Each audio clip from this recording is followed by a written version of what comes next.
menghadirkan apa yang diingat atau membaca yang di hadapan tanpa menuntut memahami apa yang dibaca itu.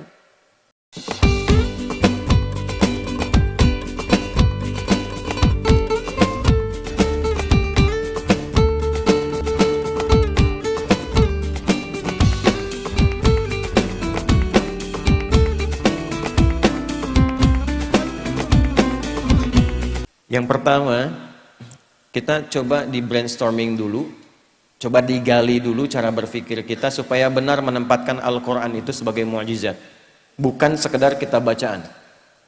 Ini bedanya nanti dengan bacaan-bacaan biasa dan juga dengan kitab-kitab suci sebelumnya. Ingat, ada yang hanya sekedar wahyu memberikan penguatan tauhid, ada yang menjadi kurikulum hidup. Nah, Al-Quran ini bukan sekedar wahyu yang mengkonfirmasi keimanan kita, tapi di saat yang bersamaan menjadi kurikulum kehidupan kita sampai kita menghadap Allah Subhanahu wa Ta'ala. Itu ada di Quran surah kedua Al-Baqarah di ayat ke-185. Saking istimewa dan tingginya dipilihkan di malam terbaik, di hari terbaik, di bulan terbaik, oleh malaikat terbaik kepada Rasul terbaik. Malamnya saking pentingnya, suasana di malam itu dinaikkan semua jenis kebaikan sehingga amal soleh pun naik lebih dari 1000 bulan pahalanya. Itu nanti ada di Quran surah ke-97. Inna anzalnahu fi lailatul qadr. Tuh, kenapa pakai lailah tidak pakai lail? Kalau lail itu hanya menunjuk waktu, di waktu malam. Anda mau tahajud, ambil sebagian waktu malam. Quran surah 17 ayat 79. Wa minal laili fatahajjad bi. Dari sebagian malam, waktu yang cukup panjang itu, ambil sebagian untuk menunaikan tahajud. Jadi lail, layali, lela, lili, ya, lala itu malam. Ibu lili, ibu malam-malam. Kalau pakai ta, lailah, berarti ada yang istimewa di malam itu. Karena itu begitu detil diksi Al-Quran itu, ayatnya ketika menampilkan inna anzalnahu fi lailatul qadr. Berarti ada yang istimewa di malam itu. Ya, saking istimewanya, malamnya berubah suasananya, berubah nilai pahalanya. Wa ma adraka ma lailatul qadr. Lailatul qadri khairum min alfi syahr. Bukan 1000 bulan ya, lebih dari 1000 bulan. Nanti bergantung kadar keikhlasan. Kalau yang berhitung 1000 bulan ya dikasihnya 1000 bulan. Ya, kalau tidak pernah berhitung, Allah berikan pahala tanpa hitungan. Harinya ketika turun itu Jumu'ah, menjadi sayyidul ayyam. Bulannya Ramadan, syahrul Ramadan alladzi unzila fihil Quran. Malaikatnya ketika menerima Al-Quran langsung berubah jadi sayyidul malaikah. Ya, Jibril, Ruhul Amin. Nabi ketika menerima itu menjadi sayyidul anbiya'i wal mursalin. Tidak ada yang menerima Al-Quran dalam suasana apapun kecuali berubah jadi istimewa. Rasulnya jadi istimewa, malamnya istimewa. Tadi Al-Qadar, malamnya diberkahi. Nanti surahnya Ad-Dukhan, surah ke-44 itu ya. Ya, inna anzalnahu fi lailatin mubarakah. Anda bayangkan. Kemudian turun di Mekah. Nah, ini yang mau saya tunjukkan keistimewaannya. Mekah itu jangan dibayangkan saat ini yang ramai, maju, banyak hotelnya dan sebagainya. Ini saya ilustrasikan ya Bu Pak. Ini kanan, ini di kiri ini. Ini tisu biarkan saja. Ini lembah. Ya, ini lembahnya nih.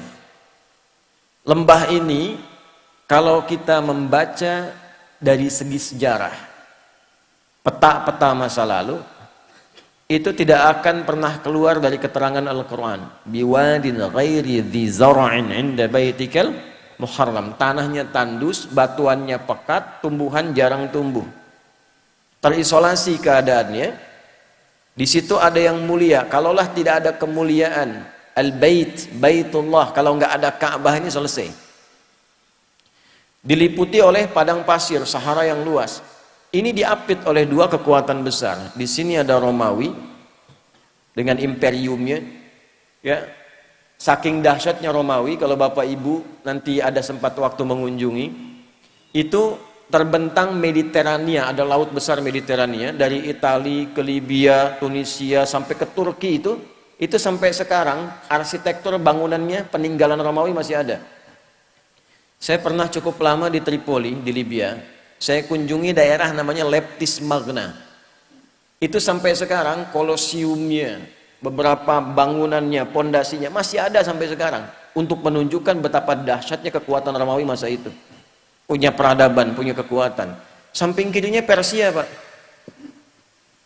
Punya kekaisaran. Ini kan Al-Manar, ya, sifatnya kan manarah.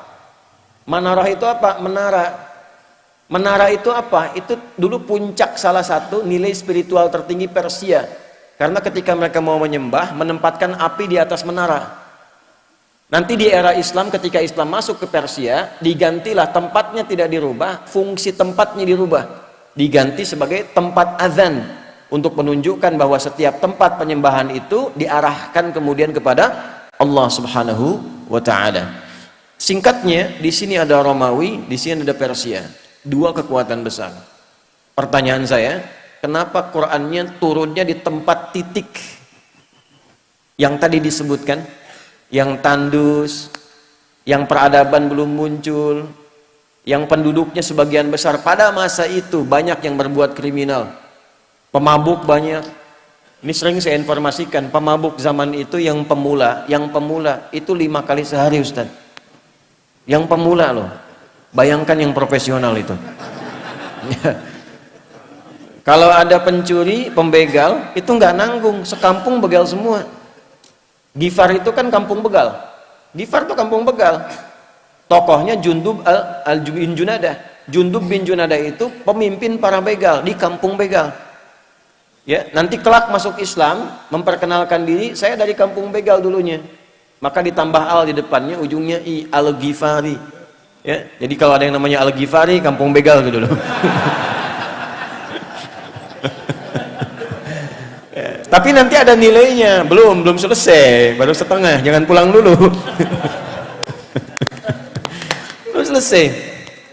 Kalau ada zina, zinanya khatam, semua jenis zina dikerjakan. Anda bayangkan tuh, ya, membunuh itu sudah biasa.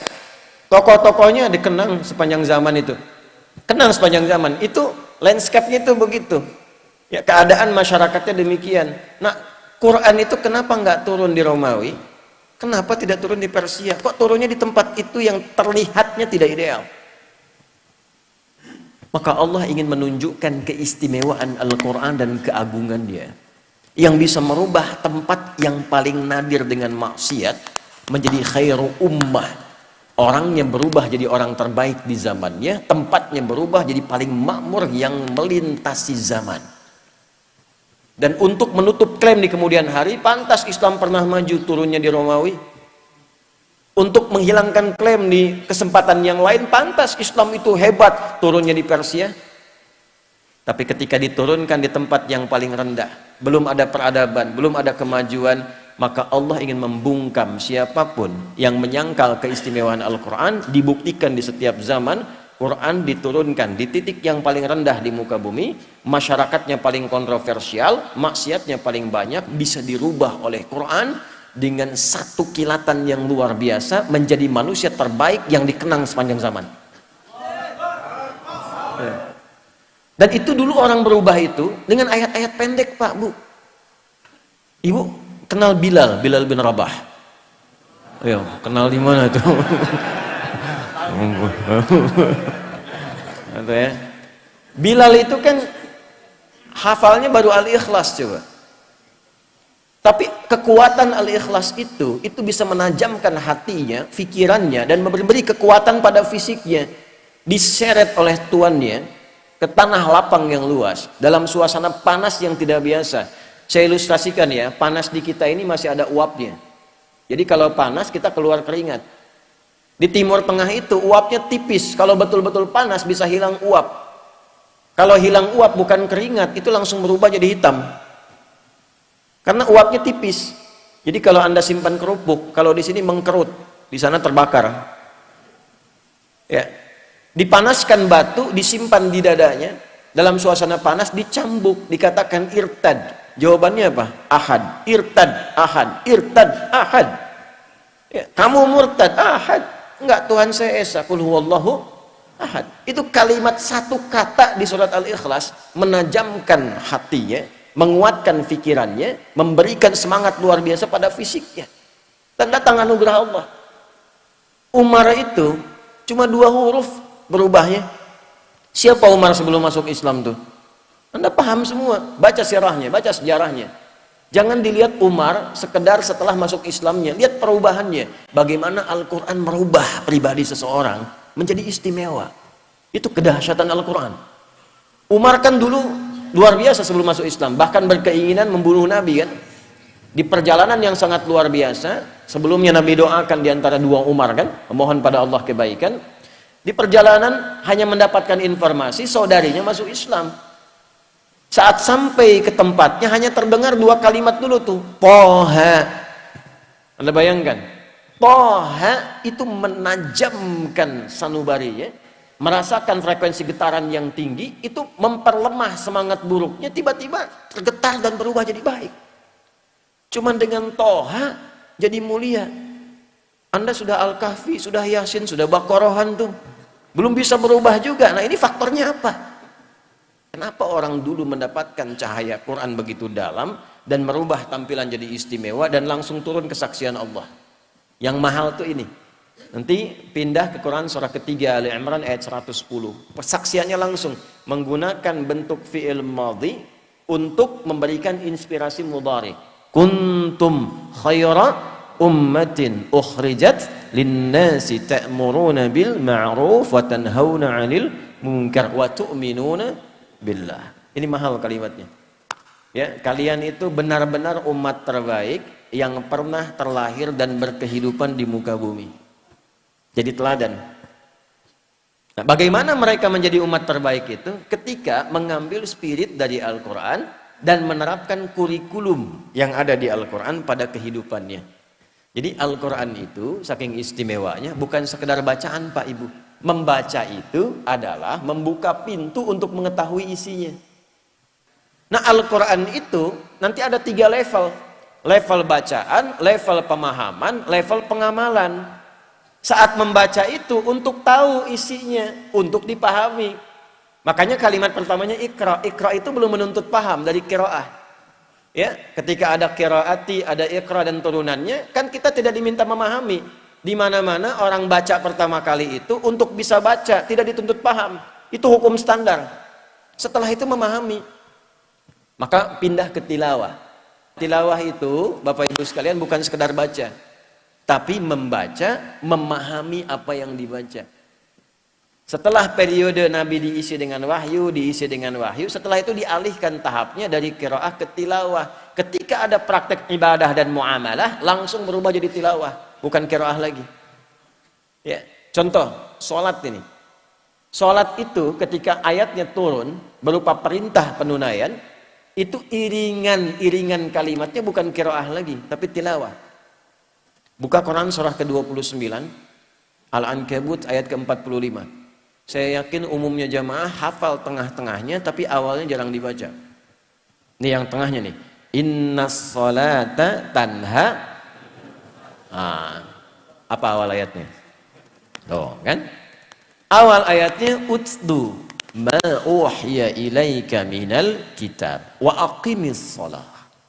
Innas salata tanha 'anil fahsya'i wal munkar. Utdu kata perintah dari kata tilawah. Tala yatlu tilawatan utlu. Wahyu pertama, Iqra bismi rabbikal ladzi khalaq. Setelah terkumpul wahyu ada perintah ibadah, utlu. Apa bedanya qiraah dengan tilawah? Kenapa turun qiraah di awal Iqra bukan utlu? Karena qiraah itu hanya perintah untuk menghadirkan apa yang diingat atau membaca yang di hadapan tanpa menuntut memahami apa yang dibaca itu. Kenapa wahyu pertama itu Iqra bukan utlu? Karena Nabi Muhammad itu jangankan paham, baca aja nggak bisa. Gitu. Salah kalau tilawah di awal utlu, itu menunjukkan ada bacaan.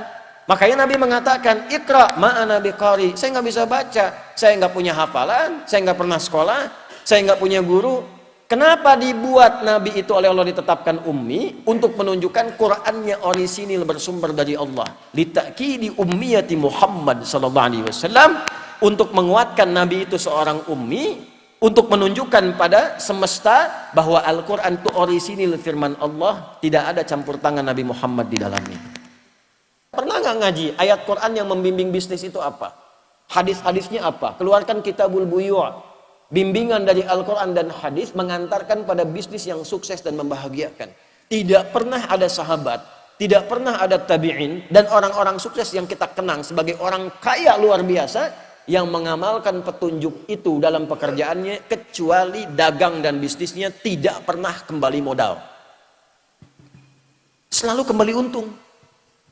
Tidak pernah kembali modal, selalu untung. Ya, saya mengatakan ini karena saya meriset, Pak. Saya riset, Abdurrahman bin Auf itu pernah saya riset.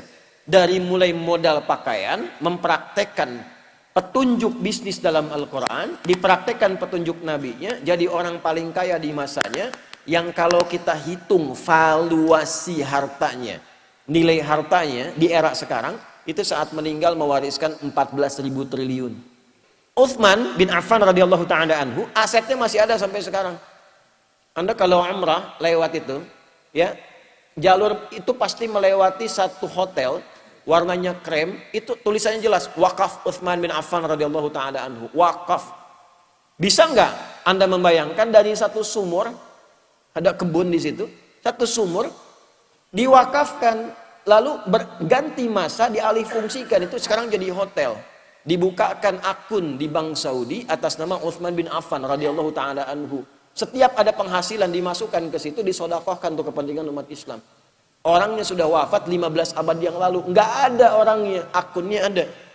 Kita orangnya ada, akunnya nggak ada. Mari cek. Nah, itu yang merubah itu apa? Al-Quran. Sehingga sahabat itu, mereka punya passion, punya bakat, dialirkan dan jadi pilihan. Kan 4 ya, Anda tinggal lihat di 4 ini. 1 kedudukan, ilmu yang kedua, 3 harta, yang keempat tenaga. Anda mau pilih yang mana? Tentukan salah satu.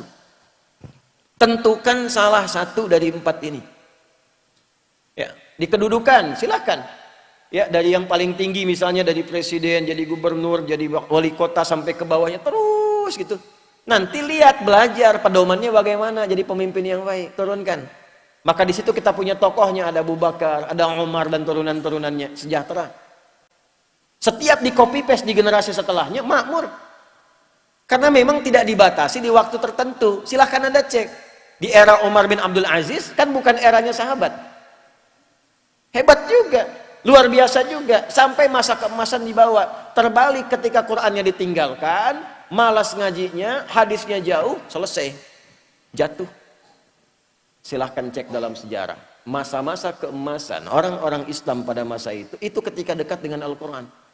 Ulamanya masih didengar, dijaga, diamalkan, ilmuwan makin banyak, sampai ke Andalusia, sampai di Iberia, sampai Mensibwa, sampai disebutkannya peradaban Islam di Spanyol, peradaban Islam di Portugal, peradaban Islam di A, B, C, dan sebagainya.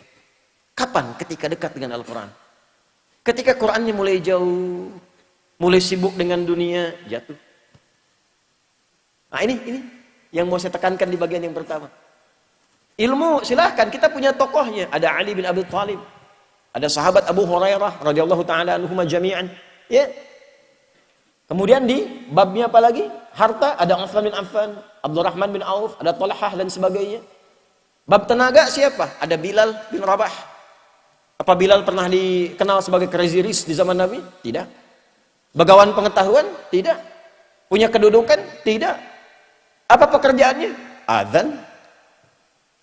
Tapi pernah nggak Anda mendengar begini? Bilal cemburu pada hartanya Utsman? Pernah? Tidak. Bilal cemburu pada ilmunya Ali? Pernah? Tidak. Kenapa? Karena mereka sudah memutuskan pilihan. Saya memilih yang ini sebagai bekal pulang kepada Allah. Jadi nggak ada cemburu pada yang lain karena punya jalan hidup. Saya memilih adzan. Kenapa? Karena saat adzan Allahu Akbar, Allahu Akbar.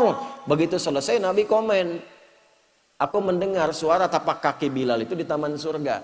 Dan dari teriakannya itu dipanjangkan lehernya, kata kiasan. Maksudnya diberikan keutamaan dari suara adzannya. Bilal begitu dengar, adzan aja saya udah ke surga.